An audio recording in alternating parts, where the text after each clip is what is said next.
GST மொத்தமாக மாறிவிட்டது. Gear பைக்கா, ஸ்கூட்டரா, காரா எது பெஸ்ட்? ஜிஎஸ்டி வரி சொல்வது என்ன? மத்திய அரசின் சரக்கு மற்றும் சேவை வரி கவுன்சில் இனி 2 வரி விகிதங்களை மட்டுமே அமல்படுத்தப் போவதாக அறிவித்துள்ளது. இந்த மாற்றத்தின்படி 5% மற்றும் 18% ஆகிய இரு விகிதங்கள் மட்டுமே முக்கிய வரிகளாக செயல்படும். இதனால் பல கார் மற்றும் பைக் உள்ளிட்ட வாகனங்களின் விலைகள் குறைய வாய்ப்புள்ளது. இன்று முதல் இந்த மாற்றங்கள் அமலுக்கு வருகின்றன.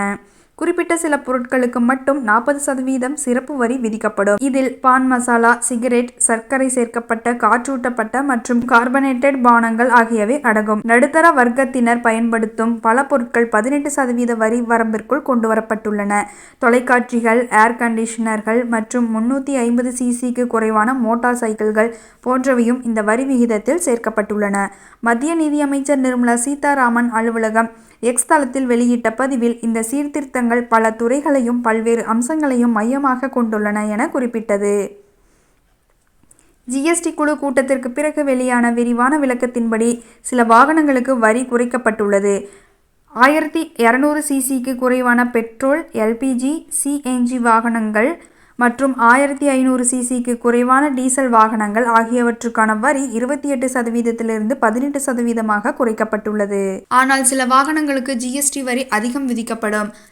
1200 cc-க்கு மேற்பட்ட பெட்ரோல் கார்களுக்கும் 1500 cc-க்கு மேற்பட்ட டீசல் கார்களுக்கும் 40% வரி விதிக்கப்படும் என நிதியமைச்சர் தெரிவித்துள்ளார். மேலும் 1200 cc-க்கும் மேற்பட்ட மற்றும் 4000 மில்லிமீட்டருக்கும் அதிகமான நீளம் கொண்ட அனைத்து தானியங்கி வாகனங்கள், 150 cc-க்கும் மேற்பட்ட மோட்டார் சைக்கிள்கள், தனிப்பட்ட பயன்பாட்டிற்கான படகுகள், விமானங்கள் மற்றும் பந்தய கார்கள் ஆகியவற்றுக்கும் 40% வரி பொருந்தும்.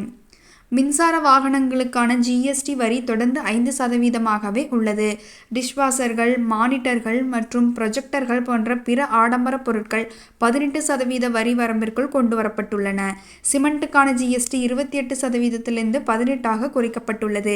அதேபோல 3 சக்கர வாகனங்களும் வரி 28%-லிருந்து 18%-ஆக குறைக்கப்பட்டுள்ளது. இருப்பினும் ரூபாய் 20 லட்சம் முதல் 40 லட்சம் வரையிலான மின்சார கார்களுக்கு 18% ஜிஎஸ்டியும், அதைவிட அதிக விலையுள்ள கார்களுக்கு 28% ஜிஎஸ்டியும் விதிக்க பரிந்துரைக்கப்பட்டுள்ளது. இது இந்த கார்களின் விலையை கணிசமாக உயர்த்தக்கூடும். 20% எத்தனால் கலப்பு காரணமாக பெட்ரோல் வாகனங்களை பயன்படுத்தும் பலர் மின்சார வாகனங்கள் குறித்து யோசித்து வருகின்றனர்.